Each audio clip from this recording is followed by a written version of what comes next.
ಅಡುಗೆ ಮನೆ ಒಳಗೆ ಯೂಸ್ ಆಗುವಂತಹ ಒಂದಷ್ಟು ಟಿಪ್ಸ್ನ ನಾನು ಇವತ್ತು ಈ ವಿಡಿಯೋ ಒಳಗೆ ಶೇರ್ ಮಾಡೀನಿ. ಹೆಲ್ತ್ ರೀಸನ್ಸಿಂದನೂ ಇದು ಒಳ್ಳೆಯದು, ಹಾಗೆ ನಿಮ್ಮ ಡೈಲಿ ಲೈಫ್ ಕೂಡ ಬಹಳ ಈಸಿ ಮಾಡುತ್ತೆ ಅಂತಲೇ ಹೇಳ್ಬೋದು.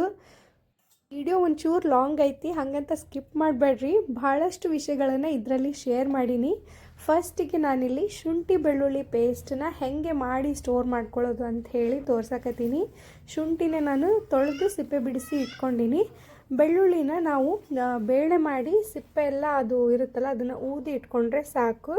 ಶುಂಠಿನ ಹಿಂಗೆ ರೌಂಡ್ ಪೀಸಸ್ ಹಾಕಿ ನೀಟಾಗಿ ಕಟ್ ಮಾಡಿ ಇಟ್ಕೊಂಡಿನಿ ನಾನು. ಇಷ್ಟೆಲ್ಲ ರೆಡಿ ಮಾಡಿ ಇಟ್ಕೊಂಡ್ರೆ ಮಾಡೋದು ಭಾಳನೇ ಈಸಿ. ನಾವು ಎಷ್ಟು ಮೆಷರ್ಮೆಂಟ್ ಶುಂಠಿ ಬೆಳ್ಳುಳ್ಳಿ ತೊಗೋತೀವೋ ಅಷ್ಟೇ ಮೆಷರ್ಮೆಂಟು ಹರಳುಪ್ಪನ್ನು ತೊಗೋಬೇಕು. 3 ಈಕ್ವಲ್ ಪ್ರಪೋರ್ಷನ್ನಲ್ಲೇ ಇರಬೇಕು. ಯಾವುದ್ರಲ್ಲೂ ನೀರು ಇರ್ತಿರೋ ಥರ ನೋಡ್ಕೊಳ್ರಿ, ಅಂದರೆ ನಾವು ಮಾಡಿಟ್ಟಿರೋ ಪೇಸ್ಟ್ ಸ್ವಲ್ಪ ಜಾಸ್ತಿ ದಿನ ಬಾಳಿಕೆ ಬರುತ್ತೆ. ಹಾಗಾಗಿ ಶುಂಠಿನ ನೀವು ನೀಟಾಗಿ ತೊಳೆದು ಆರಿಸಿ ಸಿಪ್ಪೆ ಬಿಡಿಸಿ ಪೀಸ್ ಮಾಡಿಟ್ಕೊಳ್ರಿ.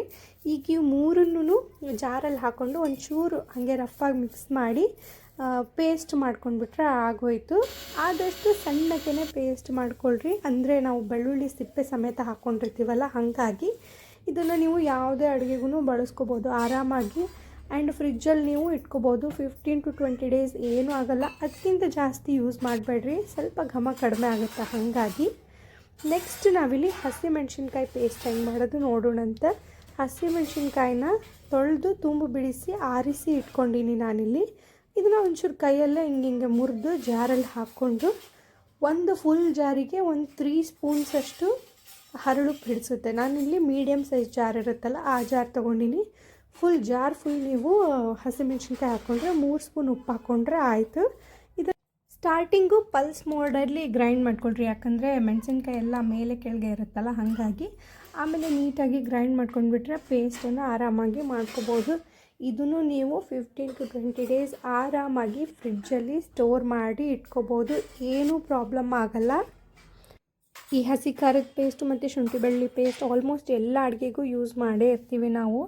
ನೆಕ್ಸ್ಟ್ ಇಲ್ಲಿ ನಾನು ಕರಿಬೇವು ಪುಡಿ ಹೆಂಗೆ ಮಾಡೋದು ಹೇಳಕತ್ತೀನಿ. ಕರಿಬೇವನ್ನು ಬಿಡಿಸಿ ಒಂಚೂರು ನೆರಳಲ್ಲಿ ಅಥವಾ ಬಿಸಿಲಲ್ಲಿ ಎರಡರಲ್ಲೂ ಒಣಗಿಸಿದ್ರು ಓಕೆ, ಒಣಗಿಸಿ ಗರಿ ಆಗೋ ಥರ ಒಣಗಿಸಿ ಇಟ್ಕೊಂಡಿನಿ. ಇದನ್ನು ಇವಾಗ ಮಿಕ್ಸಲ್ಲಿ ಹಾಕಿ ಪೌಡ್ರ್ ಮಾಡಿದ್ರೆ ಆಗೋಯ್ತು.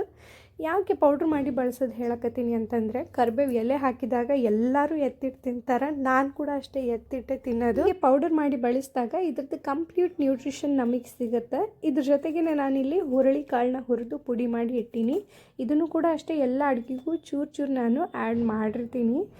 ಒಗ್ಗರಣೆ ಡಬ್ಬಿಲಿ ಇಟ್ಕೊಂಡ್ರೆ ಮರೆಯೋದು ಇಲ್ಲ, ಹಾಗಾಗಿ